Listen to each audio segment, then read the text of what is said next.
Bonjour à tous, bienvenue sur la chaîne Échecs et Pédagogie. Salut Romu. Salut Laurent, salut à tous. Aujourd'hui, nous vous proposons cette position. Jouer, donc j'ai perdu la courte paille, c'est à moi de le dire. Jouer entre Ardikze et Adorjan, des joueurs hongrois.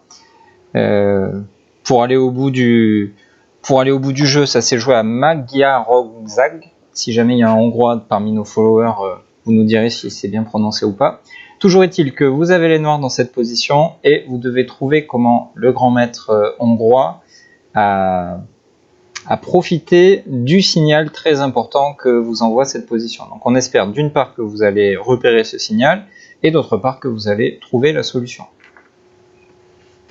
Donc en effet, tu as parlé de signal et la première chose qui attire notre attention, c'est bien évidemment le roi blanc qui est au centre, qui n'a pas roqué, qui ne peut pas roquer puisque le fou A6 l'empêche de se mettre à l'abri.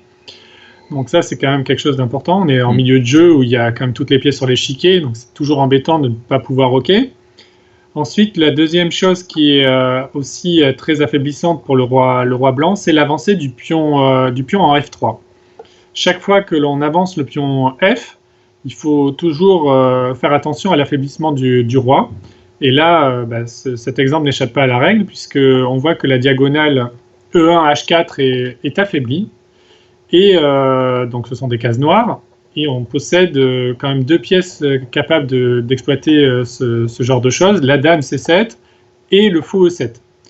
Donc ce sont deux choses qu'il faut avoir à l'esprit. Donc les cases blanches contrôlées par le fou A6 et les cases noires qui ont été affaiblies par le coup F3 et qui peuvent être exploitées donc, par les deux pièces, la dame C7 et le fou E7. Donc pour le fou E7, pour qu'il puisse justement viser cette diagonale E1 H4, on voit que le cavalier F6 nous gêne. Donc il s'agit de trouver un moyen d'utiliser ce cavalier en faisant une menace, donc une découverte en gros, pour que le fou E7 puisse s'exprimer et viser la case H4. Donc quelle est la case qui peut faire une menace embêtante pour les blancs? C'est la case D5.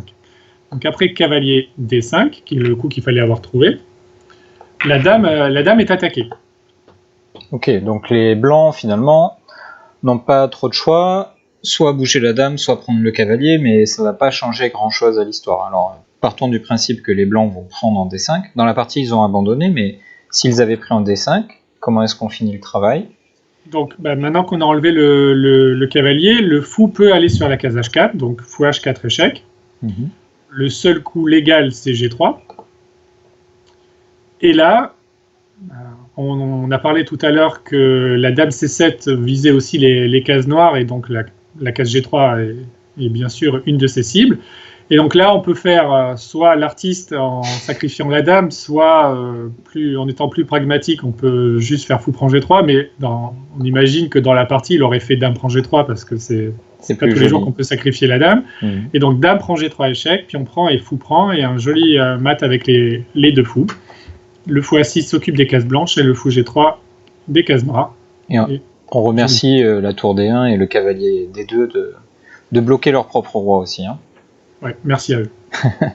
Ok, on va peut-être faire une petite précision parce que on sait que vous avez beaucoup d'idées et peut-être que certains d'entre vous ont eu la bonne idée, en tout cas d'attaquer par la case H4 et ainsi de suite, mais peut-être que vous avez pensé au coup cavalier prend E4.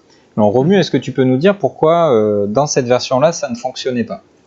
Justement, on a remercié le cavalier D2 et la tour D1 de bloquer le roi en E1, et donc sur cavalier prend E4, les blancs prendraient avec le cavalier, non pas avec le pion, mais avec le cavalier. Et ainsi, sur fou H4, il pourrait jouer tout simplement roi D2. Ouais. Ou G3 d'ailleurs.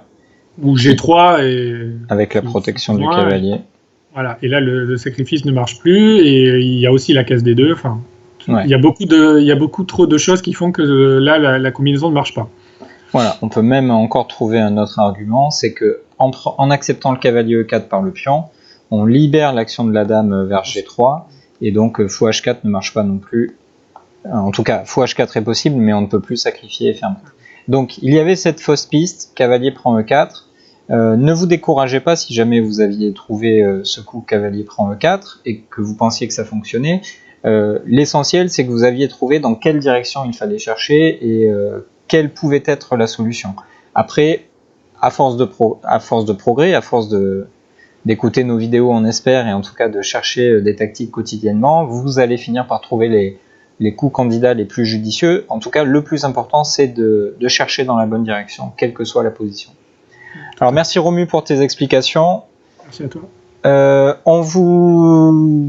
On vous invite, comme d'habitude, à liker la vidéo, à vous abonner à la chaîne, si ce n'est pas encore fait. N'hésitez pas à commenter, à nous dire si vous aviez pensé à cavalier prend E4 ou à cavalier D5, ou à n'importe quoi d'autre, on va dire. Partagez cette vidéo auprès de vos amis qui souhaitent progresser et invitez-les à rejoindre notre communauté qui est de plus en plus grande, et on vous en remercie. On vous dit à demain. À demain, au revoir.